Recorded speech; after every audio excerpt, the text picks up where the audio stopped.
Naisip mo na ba kung ano talaga ang pagkakaiba ng kaluluwa at espiritu mo?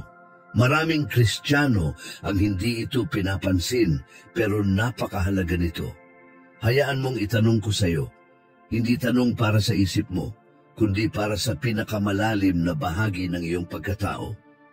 Naranasan mo na ba ang isang labanan sa loob mo? Yung sandaling hinihimok ka ng isang bahagi ng sarili mong magtiwala sa Diyos, habang ang isa naman ay natatakot, nagsasabing magtago ka, mag-ingat ka.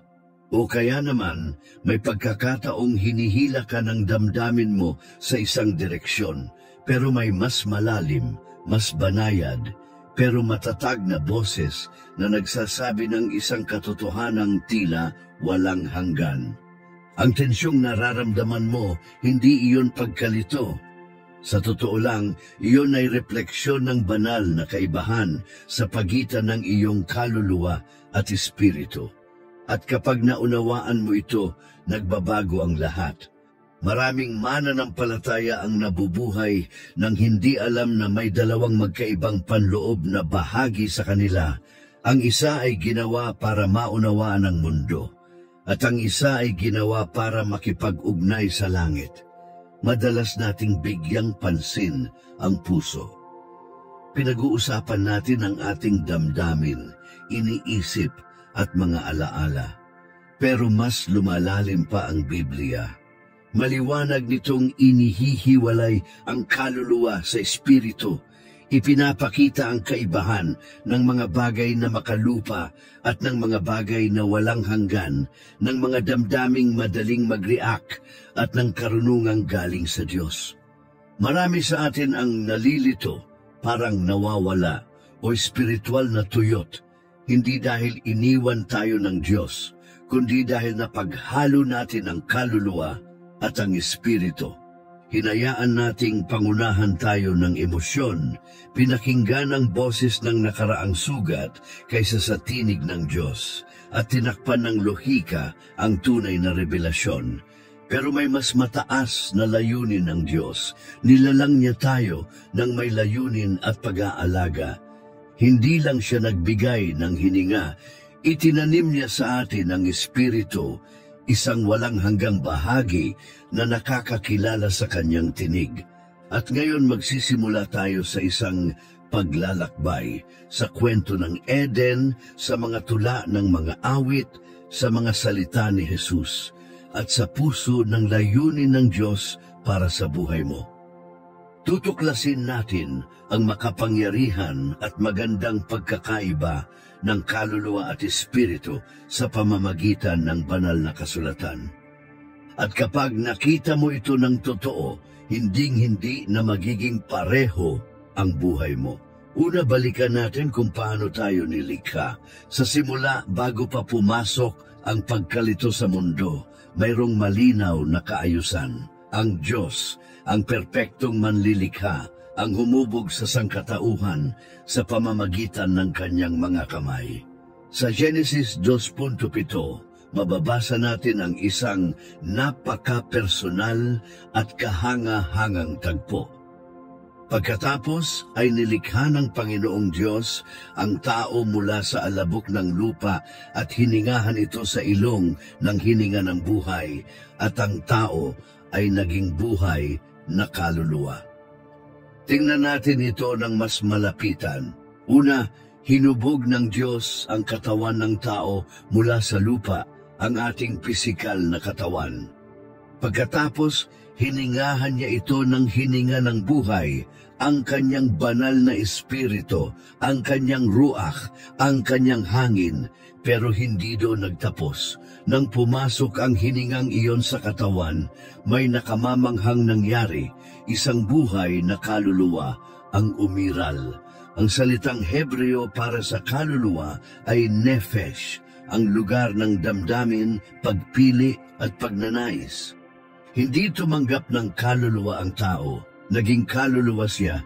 Mula sa unang hininga pa lamang, hindi lang tayo laman at buto. Tayo ay isang tatluhang nilikha, larawan ng tatlong personang Diyos, katawan, kaluluwa at espiritu. Bawat isa ay may natatanging layunin. Ang katawan ay tumutulong sa ating makisalamuha sa pisikal na mundo. Ang kaluluwa ay tumutulong sa ating umunawa sa buhay gamit ang isip, damdamin at pagpili. Ang espiritu ay ang bahagi nating direktang nakakakonekta sa Diyos. Kung hindi natin ito naiintindihan, naliligaw tayo. May ilan na binabawasan ang tao sa katawan at isipan lang, hindi pinapansin ang walang hanggang apoy sa loob natin. May iba namang hinahanap ang spiritual na karanasan, pero napagpapalit ang emosyon sa tinig ng espiritu. Namumuhay sila mula sa kaluluwa, iniisip na espiritu ang sinusundan nila. Pero nais ng Diyos na malaman mong ang disenyo mo ay banal, may layunin at buo. Ang pagkaunawa na ikaw ay katawan, kaluluwa at espiritu ay susi sa lahat. Ito ang simula ng malinaw na pakikinig sa tinig ng Diyos, ng pagkilatis sa katotohanan laban sa panlilinlang, at ng pamumuhay ng buo, hindi wasak o lutang. Hindi ka nilikhang alon-alon ng emosyon o hilahin ng damdamin. Nilikha ka para mamuhay mula sa loob palabas. Espiritu muna sa kaluluwa, sa katawan. Iyon ang layunin ng Diyos, at kapag bumalik ka sa kaayusang iyon, lahat sa buhay mo ay nagsisimulang maayos. Ngayon, punta tayo sa ikalawang bahagi. Ano nga ba talaga ang kaluluwa? Unawain natin ang isipan, kalooban at emosyon. Ngayong alam nating ang tao ay naging buhay na kaluluwa, kailangan nating maintindihan kung ano ang ibig sabihin nito. Ang kaluluwa mo ang bahaging nagpapahayag ng iyong pagkatao. Dito nakatira ang alaala mo, dito sumisibol ang emosyon mo, dito ka nagpapasya at dito nahuhubog ang panloob mong mundo sa pamamagitan ng mga iniisip mo. Ang kaluluwa mo ang pinaka-personal na bahagi ng sarili mo. Dito naroon ang personalidad mo, ang gusto at ayaw mo, ang sakit at kaligayahan mo. Sa Biblia, ang salitang Hebreo na nephesh at ang Griego na psuche ang ginagamit. Dito rin nagmula ang salitang psychology. Hindi ito mga abstraktong ideya, ito ay nakaugat sa araw-araw nating karanasan. Sa awit 42, talampas, sinabi ni David, "Bakit ka nanlulumo aking kaluluwa? Bakit ka balisa sa loob ko?" Hindi siya nangangaral sa iba, kausap niya ang sarili, ang panloob niyang pagkatao. Totoo, tapat at sobrang makatao ang sandaling yon. Kayang maramdaman ng kaluluwa mo ang matinding galak. Pwede rin itong malungkot, naaalala nito ang mga dating sugat. Nagnanais ito ng malalim na koneksyon. Madaling masaktan ang kaluluwa dahil sa alaala o sa kagandahan ng mundo. Pero madalas nating hindi napapansin. Minsan, akala natin ang nararamdaman ng kaluluwa natin ay koneksyon na sa Diyos, sa Espiritu. Halimbawa, kapag umiyak tayo sa pagsamba, iniisip nating naramdaman natin ang Diyos, pero ang emosyon lang ang kumilos. Iyon ay tugon ng kaluluwa, at mahalaga ang kaluluwa. Hindi kailanman sinabi ng Diyos na baliwalain ito. Sa katunayan, gusto niya itong pagalingin. Sabi sa awit 23, "Pinapanumbalik niya ang aking kaluluwa." Ibig sabihin, napapagod ang kaluluwa. Pwede nitong pasanin ang bigat na hindi naman para sa atin. Pwede itong malunod sa lungkot, mabilanggo sa sama ng loob, o maligaw sa pagkalito. Pero ang Diyos bilang isang banayad at tapat na pastol ay dahan-dahang inaakay ang kaluluwa pabalik sa kapayapaan, dinadala tayo sa payapang tubig at tinuturo ang tamang landas. Ang kaluluwa ay binubuo ng tatlong mahalagang bahagi. Ang isipan, kung paano ka mag-isip at mag-alala. Ang kalooban, kung paano ka magpasya at sumuko. At ang emosyon, kung paano ka makaramdam at tumugon sa buhay. Maging si Jesus ay nakaranas ng matinding sakit sa kanyang kaluluwa.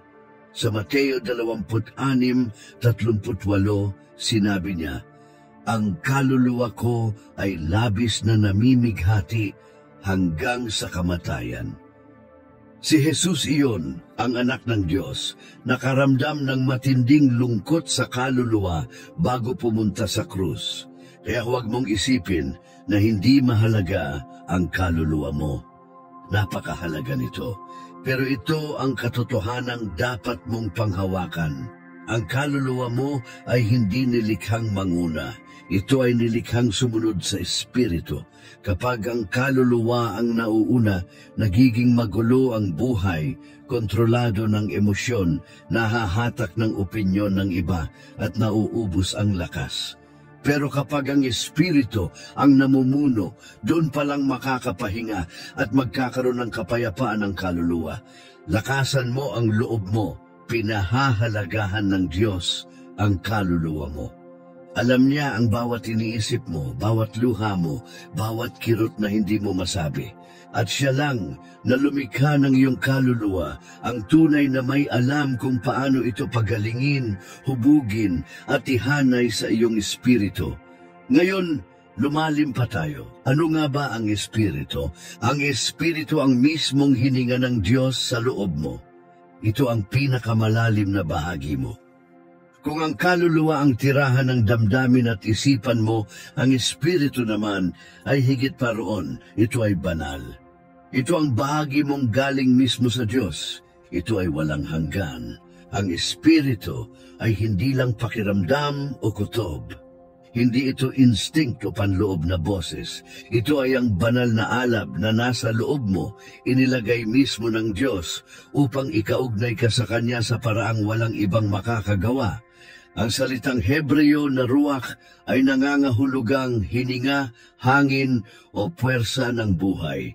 Ang salitang Griego na pneuma ay may parehong kahulugan.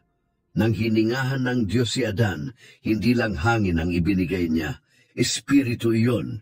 Kaya nga sinasabi sa Job 32:8, ngunit may espiritu sa tao at ang hininga ng makapangyarihan ay nagbibigay sa kanya ng kaunawaan. Ang espiritu mo ay hindi hinubog ng pagpapalaki sa iyo ng trauma o ng kapaligiran mo. Hindi ito nagbabago ayon sa nararamdaman mo. Hindi ito nalilimitahan ng edukasyon, pinanggalingan o katayuang panlipunan. Ang espiritu mo ang lugar kung saan ka nakakaugnay sa Diyos, kung saan mo siya nakikilala, naririnig at natutugunan. Ito ang bahagi mong hindi pansamantala, ito ay walang hanggan. Sabi sa Kawikaan 20:27, ang espiritu ng tao ay ilawan ng Panginoon na sumusuri sa kaibuturan ng kanyang puso. Isipin mo yon. Ang espiritu mo ang ilawan na ginagamit ng Diyos upang magbigay liwanag sa kalooban mo. Diyan siya nangungusap, diyan nananahan ang kanyang liwanag, at diyan nagpapahinga ang kanyang presensya. Subalit maraming Kristiyano ang nabubuhay ng hindi kailanman pinapagana ang kanilang espiritu. Pinapakain nila ang isip ng kaalaman, inaaliw ang damdamin, inaalagaan ang katawan, pero hindi pinapansin ang pinakabanal na bahagi, ang espiritu na nananatiling tahimik at gutom. Kaya nga sinabi ni Jesus sa Juan 4:24, ang Diyos ay espiritu, at ang mga sumasamba sa Kanya ay dapat sumamba sa espiritu at katotohanan. Ang tunay na pagsamba ay hindi lamang nagmumula sa damdamin o pag-iisip. Nagmumula ito sa espiritu. Diyan din sa espiritu nangyayari ang muling kapanganakan.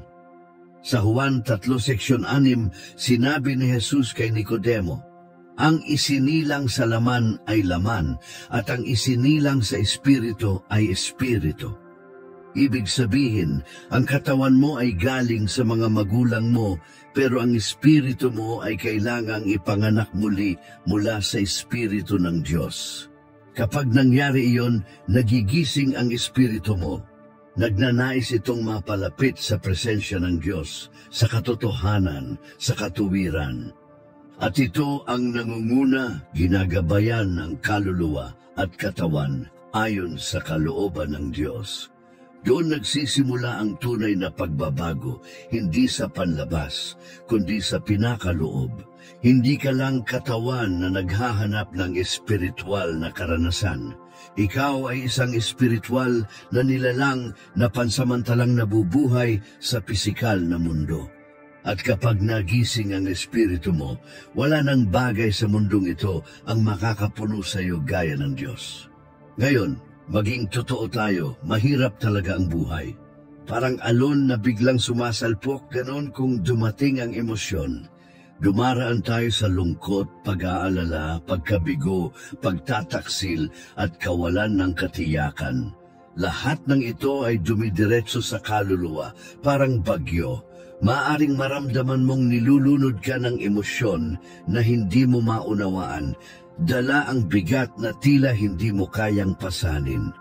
At sa mga sandaling iyon, maaari mong isipin na sira na ang espiritu mo. Pero huminto ka muna sandali, ang nasasaktan ay maaaring hindi espiritu mo, kundi ang kaluluwa mo. Ipinapakita ito ng kasulatan ng maraming beses. Sa Isaias 1:1, nakita natin si Hana na lubos ang dalamhati dahil hindi siya magkaanak. Sinasabing siya'y nasa kapahitan ng kaluluwa. Hindi lang pisikal ang kanyang sakit, ito ay emosyonal, malalim sa kanyang puso. Madalas, magsanib ang emosyonal at espiritual na sakit, kaya't mahirap tukuyin kung saan nagsisimula at saan nagtatapos ang bawat isa. Minsan, ang pinakamalalim na pag-iyak ay hindi galing sa sugat sa katawan, kundi sa pusong labis na nasaktan. Maging si Jesus ay nakaranas ng ganitong uri ng panloob na paghihirap. Sa Juan 12:27, bago ang kanyang pagpapako sa krus, sinabi niya, "Ngayon ang kaluluwa ko ay nababagabag." Sa halamanan ng Getsemani, sinabi niya, "Ang kaluluwa ko ay labis na nalulungkot hanggang sa kamatayan." Hindi iyon kahinaan. Iyon ang buong pagkatao ni Jesus, lumulubog sa ating pagdurusa. Ngunit narito ang magandang balita, kahit pa mabigat at pagod ang kaluluwa mo, ang espiritu mo ay maaring ma-renew at mapalakas. Si David, na tinawag na isang taong may puso ayon sa puso ng Diyos, ay lubos na nakaunawa nito. Paulit-ulit sa mga awit, maririnig natin ang kanyang kaluluwa na ibinubuhos ang lungkot. Sa awit 42:5, sinabi niya, "Bakit ka nanlulumo, aking kaluluwa? Bakit ka nababagabag sa loob ko? Umasa ka sa Diyos." Hindi niya pinalalampas ang kanyang damdamin. Hindi rin niya ito hinayaang magdikta sa kanya. Ibinabalik niya ang kaluluwa niya sa espiritu na nagtitiwala sa Diyos. Mas malinaw pa ito sa awit 51:10, kung saan nanalangin siya, "Lumikha ka sa akin ng malinis na puso, O Diyos, at panibaguhin mo ang matuwid na espiritu sa loob ko." Alam ni David ang katotohanan. Maaaring manghina ang kaluluwa, pero kayang pasiglahin muli ang espiritu. Sa Ezekiel 37, dinala ng Diyos ang propeta sa isang lambak na puno ng tuyong buto. Walang buhay, watak-watak, walang pag-asa. Pero hindi inutusan ng Diyos si Ezekiel na kausapin ang damdamin ng mga buto. Inutusan siyang magsalita ng hininga ng espiritu sa kanila. At bigla, ang mga tuyong buto ay nagsama-sama na buhay muli, na ibalik, na bago. Ito ang gustong gawin ng Diyos sa iyo.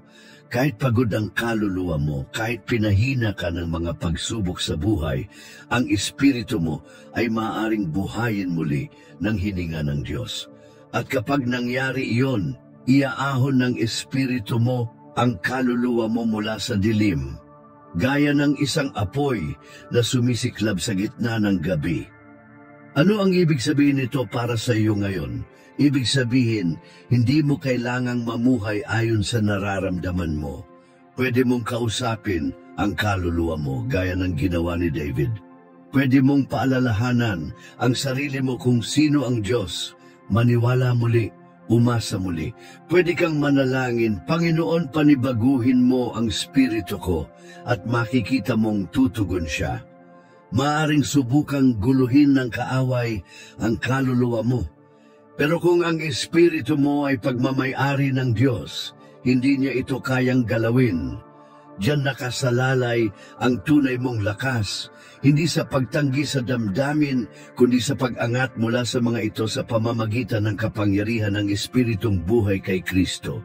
Ngayon, narito ang isa sa pinakamahalagang katotohanan sa buong kasulatan na madalas hindi nauunawaan. Ang espiritu mo ay muling isinilang sa isang iglap, pero ang kaluluwa mo ay nangangailangan ng panahon upang mabago.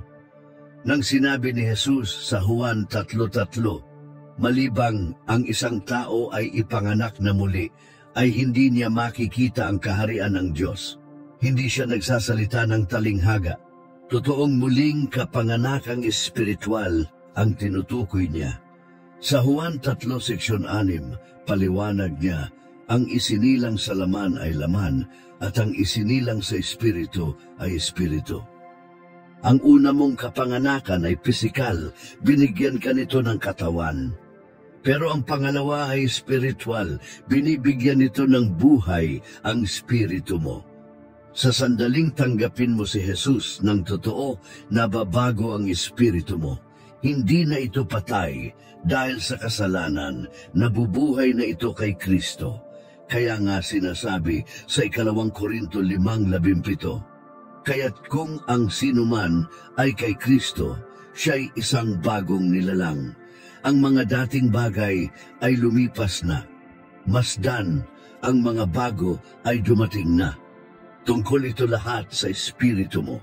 Pero heto ang hamon, hindi agad nakakasunod ang kaluluwa mo. Maaaring ligtas ka na espiritual, pero patuloy ka pa ring lumalaban sa isip at emosyon. Maaring bago na ang espiritu mo, pero ang pag-iisip mo ay puno pa rin ng takot, kahihiyan o trauma. Bakit? Dahil ang kaluluwa mo, ang isipan, kalooban at damdamin, ay patuloy pang natututo, nagpapagaling at nagbabago. Kaya isinulat ni Pablo sa Roma 12:2, huwag kayong makiayon sa takbo ng mundong ito, kundi magbago kayo sa pamamagitan ng pagbabago ng inyong isipan.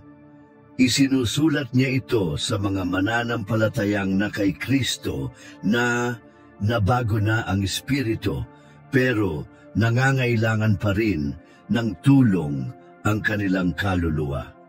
Kailangang baguhin ang kanilang pag-iisip, pagalingin ang mga panloob na sugat at baguhin ang kanilang mga pagpili. Kinumpirma rin ito ni Santiago sa 1:21, tanggapin ninyo ng may kababaang loob ang itinanim na salita na makapagliligtas sa inyong mga kaluluwa. Hindi ba't ligtas na sila? Espiritual, oo, pero ang kanilang kaluluwa ay kailangang mailigtas pa rin mula sa maling pag-iisip, sa sugat ng damdamin at sa nakasisirang gawi. Isipin mong ang kaligtasan ay parang binhing itinanim sa pinakaloob ng espiritu mo. Pero para mamunga ito, kailangang tumagos ito sa kaluluwa mo. Kailangang linisin at baguhin ang lupa ng iyong isipan. Ang mga desisyon ng iyong kalooban ay kailangang isuko sa Diyos. Ang sakit sa iyong damdamin ay kailangang pagalingin ng may pag-ibig. At lahat ng ito ay nangangailangan ng oras. Ang sanctification, ang mabagal pero tuloy-tuloy na proseso, ay kung saan ang kaluluwa mo ay nagsisimulang sumalamin sa kagandahan ng iyong muling isinilang na espiritu. Kung saan umaayon ang iyong pag-iisip sa katotohanan ng Diyos, kung saan ang iyong mga pagpili ay nagpapakita ng pagsunod. Kung saan natututo ang emosyon mong magtiwala, hindi matakot. Ito mismo ang dahilan kung bakit tina-target ng kaaway ang iyong kaluluwa. Kapag ligtas na ang espiritu mo, hindi na niya ito maangkin. Pero pwede niyang guluhin ang isipan mo, pukawin ang emosyon mo, at akitin ang kalooban mo para ilayo ka sa layunin ng Diyos. Gusto niyang manatili kang ligtas, pero nakatigil. Tinubos, pero walang kapayapaan. Ngunit kapag naunawaan mo ang pagkakaiba ng kaluluwa at espiritu, nagbabago ang lahat. Maiintindihan mong ang espiritu mo ay nakaupo na kay Kristo sa mga makalangit na dako. Ephesians 2:6. Pero ang kaluluwa mo ay natututo palang mamuhay ayon doon. At sa halip na maramdaman mong ikaw ay hinahatulan, magsisimula kang makipagtulungan sa banal na espiritu. Magsisimula kang magsabi ng may kumpiyansa, ang espiritu ko ay buhay kay Kristo. Ang kaluluwa ko ay unti-unting naghihilom at ang buhay ko ay binabago mula sa loob palabas. Iyan ang paglalakbay, at sa bawat hakbang habang ang kaluluwa mo ay nagsisimulang sumasalamin sa katotohanang matagal ng alam ng espiritu mo, mas lalo kang nagiging tulad ng nilikha ng Diyos, ang larawan ni Kristo mismo. May isang talata sa kasulatan na direktang sumisira sa kalituhan tungkol sa kaluluwa at espiritu. Matatagpuan ito sa Hebrews 4:12, sapagkat ang salita ng Diyos ay buhay at mabisa, mas matalas kaysa alinmang tabak na may magkabilang talim. Tumatalab hanggang sa paghiwalayin ng kaluluwa at espiritu, kasukasuan at utak ng buto. Hinahatulan nito ang pag-iisip at intensyon ng puso. Isa puso mo yon. Ang salita ng Diyos ay hindi lang basta humihipo, ito'y tumatagos. Hindi upang saktan tayo, kundi upang ilantad ang mga nakatago. At ano ang pinaghihiwalay nito? Ang kaluluwa at espiritu. Hindi ito aksidente. Hinahati ng Diyos ang dalawa dahil sa araw-araw nating buhay. Parang magkahalo ito, kaya't napagkakamalan natin ang isa sa isa pa. Minsan, may nararamdaman tayong malakas at inaakala nating ang banal na espiritu ang nagsasalita. Pero emosyon lang pala iyon. May kutob tayong nararamdaman at iniisip nating ito'y gabay mula sa Diyos. Pero minsan, ito'y takot na nagkukunyaring pag-iingat o luhika na nagpapanggap na karunungan mula sa langit. Tanging ang salita ng Diyos ang sapat na talim para iguhit ang linya. Ipinapakita ng Biblia kung alin ang tunay na espiritual at alin ang simpleng emosyonal. Tinutulungan tayong tumigil sa paghula at magsimulang makaunawa. Ibinubunyag nito ang totoo at inaalis ang ingay.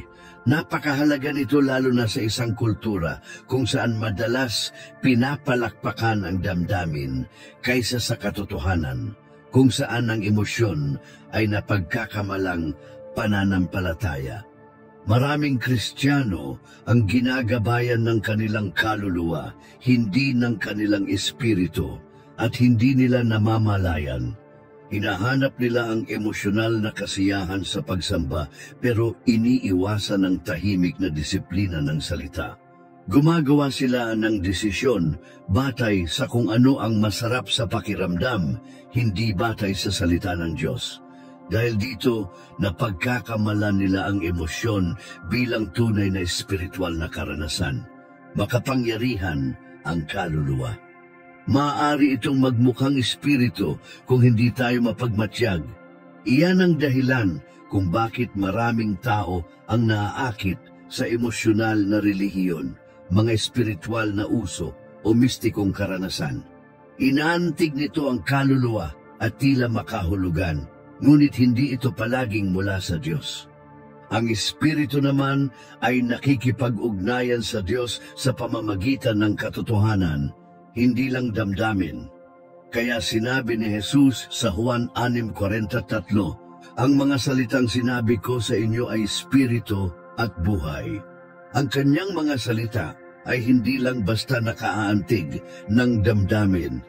Ginigising nila ang isang mas malalim na bahagi.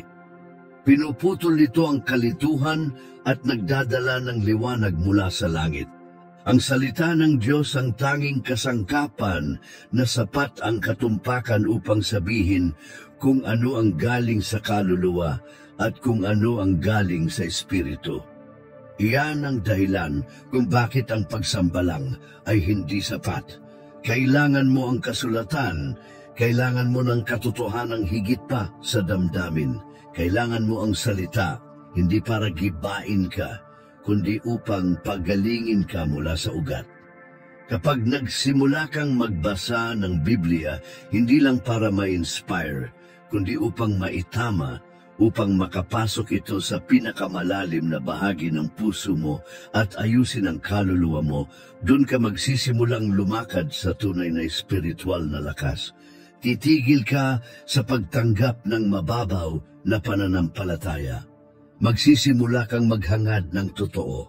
Nais mong ang buhay mo ay ginagabayan ng Espiritu ng Diyos, hindi lang sa mga emosyonal na sandali, kundi sa araw-araw mong pag-iisip at pagkilos.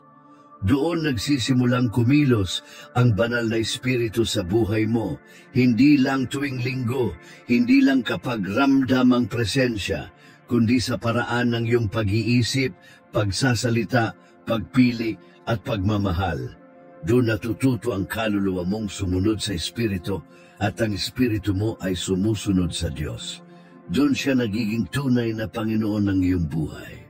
Ngayon, pag-usapan natin kung ano ang ibig sabihin ng lumakad ayon sa Espiritu at kung paanong sa paggawa nito, unti-unting gumagaling ang kaluluwa.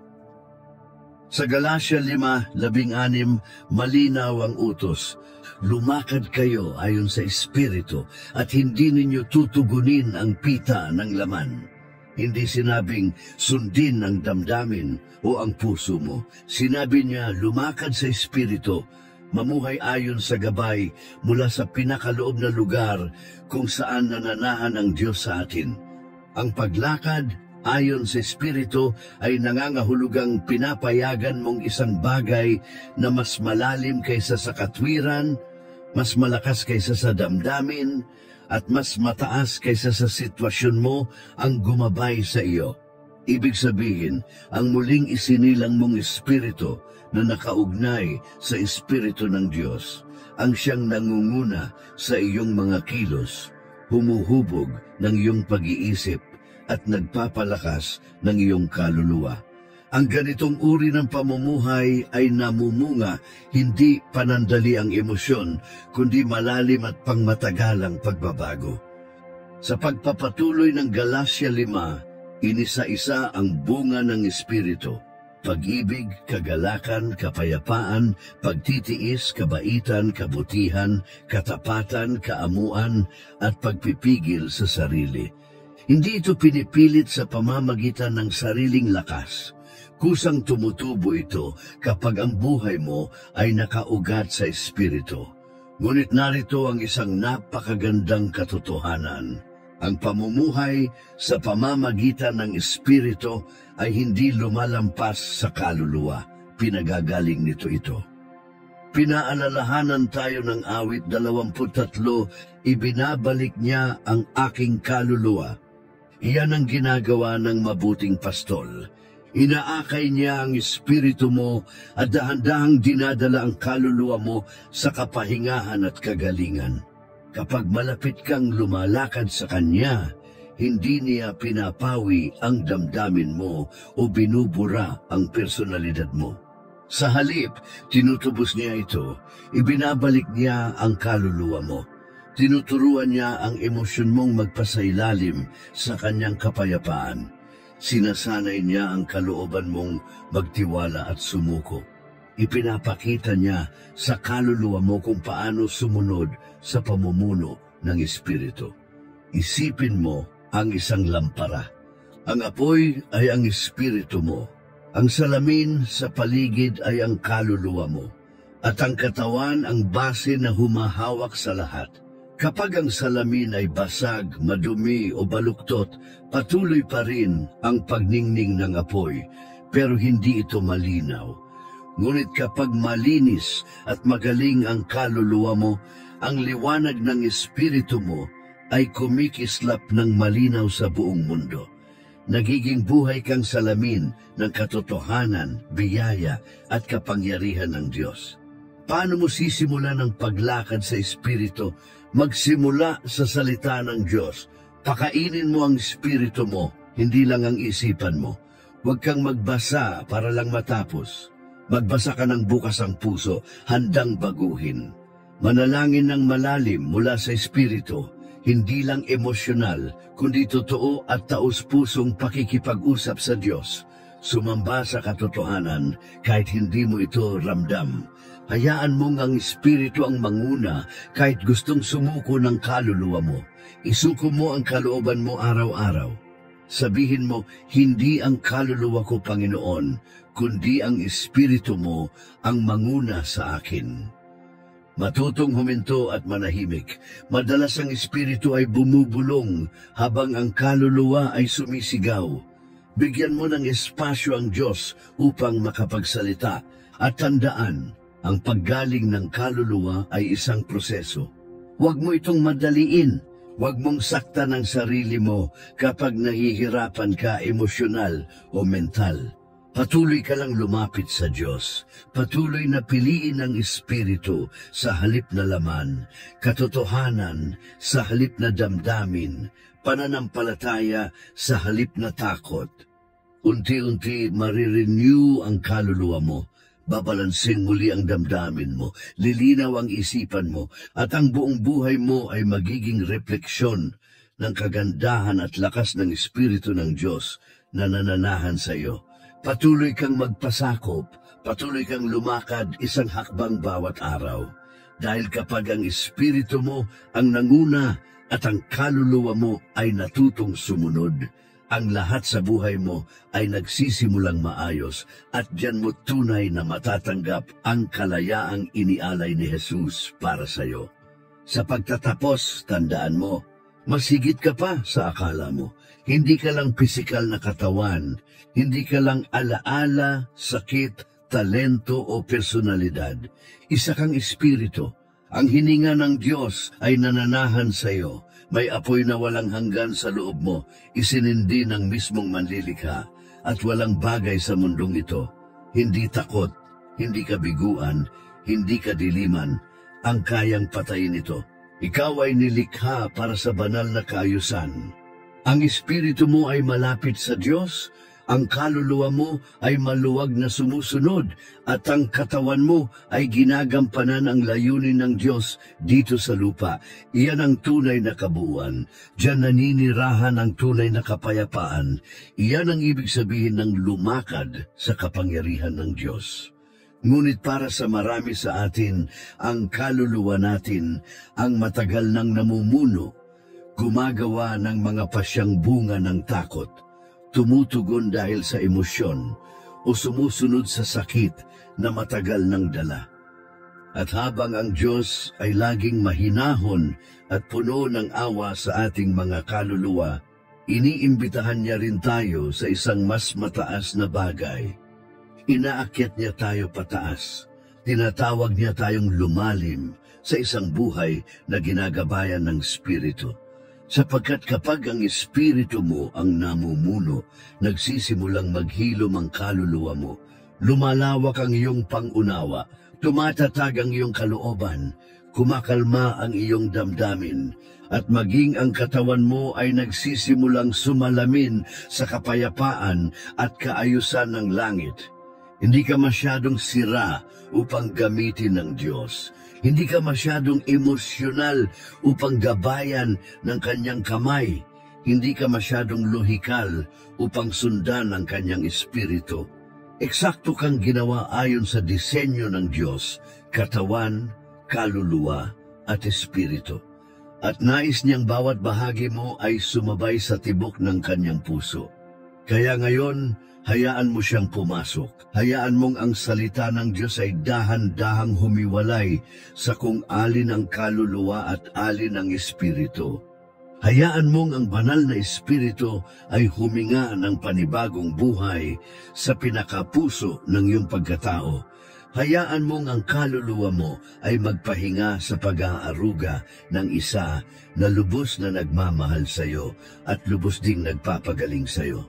Sapagkat kapag ang espiritu mo ang namuno, magsisimulang gumaling ang kaluluwa mo at ang buong buhay mo ay magiging buhay na salamin ng kabutihan ng Diyos. Iyan ang nilikha kang maging, iyan ang karapatan mong ipanganak, at iyan ang buhay na inialay ni Jesus kapalit ng kanyang sariling buhay para sa iyo.